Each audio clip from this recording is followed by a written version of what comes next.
সাইয়েদনা আবু বকর বলে আমি দেখি মরুভূমির মধ্যে একটা বাড়ি দেখা যায়।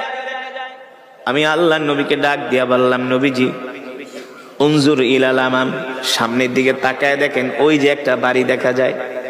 আবু বকর বলে আমার মাথায় ধরলো না। আল্লাহর নবী বলতে বলতে দেখি মরুভূমির মধ্যে বাড়ি দেখা যায়। আল্লাহর নবী বললেন, আবু বকর চলেন ওই বাড়িতে যে আমরা দুইজনে আশ্রয় নিব, তাদের থেকে আমরা মেহমানদারি গ্রহণ করব, আমরা তাদের কাছ থেকে পানি ঠানি চাইবো, খাবার দাবার চাইবো, কিছুক্ষণ সময় আমরা বিশ্রাম করব, তারপরে আবার রওনা দিব। সাইয়েদনা আবু বকর বলেন আমি আল্লাহ রসুলের হাত মোবারক ধরে ওই বাড়ির দিকে হেঁটে যাচ্ছি। যেতে যেতে যেতে যেতে যখন বাড়ির সামনে গেলাম, দেখি মরুভূমির মধ্যে ভাঙ্গা একটা কুঠুরি, ভাঙ্গা একটা ঘর, ভিতর থেকে দরজা লাগানো। আল্লাহ নবী বলে আবু বকর যান ঘরের দরজায় নক করেন। আমি যে ঘরের দরজায় নক করলাম, ইফতাহিল বাব, কে ঘরের দরজা খোলো। একবার দুইবার তিনবার বলার পরে কেউ কোনো সাড়া দেয় না। চতুর্থবারের সময় ঘর থেকে আওয়াজ আসলো, কে গো তোমরা, কোত্থেকে আসছো, কি তোমাদের পরিচয়? সাইয়েদনা আবু বকর বলে জিতু মিনাল মক্কা ইলাল মদিনা, আমরা মক্কা থেকে আসছি দুইজন মানুষ।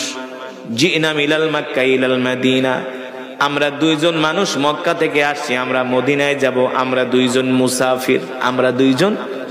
তো তোমরা মুসাফির হলে আমার বাড়িতে কেন আসছো? সাইয়েদনা আবু বকর বলে শোনো, আমরা আসছি তোমার বাড়িতে কিছুক্ষণ আমরা আশ্রয় গ্রহণ করতে চাচ্ছি, কিছুক্ষণ বিশ্রাম নিব। বলে তোমরা বিশ্রাম নিবা ভালো কথা, আমার বাড়িতে তো আমার স্বামী নাই, আমি তো একা মহিলা ঘরের মধ্যে, আমার নাম হলো উম্মে মাবাদ, আমার স্বামীর নাম হলো আবু মাবাদ। আমার স্বামী বকরি চড়ানোর জন্য মাঠে গেছে, সে বিকাল বেলা বাড়িতে আসবে।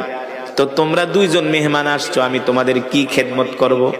সাইয়েদনা আবু বকর বলে যদি কোনো খাবার দাবার থাকে একটু দাও। বলে শোনো, আমরা এতটাই নিঃস্ব মানুষ, গরিব মানুষ, আমাদের ঘরে কোনো খাবার নাই। আমার স্বামী বকরি চড়ায়, সেই বকরি থেকে আমরা দুধ দোয়া দুইজন স্বামী স্ত্রী পান করি, আর গাছ থেকে কিছু খেজুর পেড়ে খেজুর খাই, এছাড়া আমাদের কাছে কোনো খাবার দাবার থাকে না। সাইয়েদনা আবু বকর বলে যদি খাবার দাবার না থাকে তাহলে একটু পানি পর্যন্ত দাও। বলে পানিও শেষ, পানিও। আল্লাহর নবী বলেন আবু বকর খাবারও নাই পানিও নাই। বলে না। হঠাৎ করে আল্লাহর নবী দেখেন উম্মে মাবাদের ঘরের সামনে একটা বকরি বাঁধা। কি বাঁধা? একটা বকরি বাঁধা। আল্লাহর নবী ডাক দিয়া বলেন আবু বকর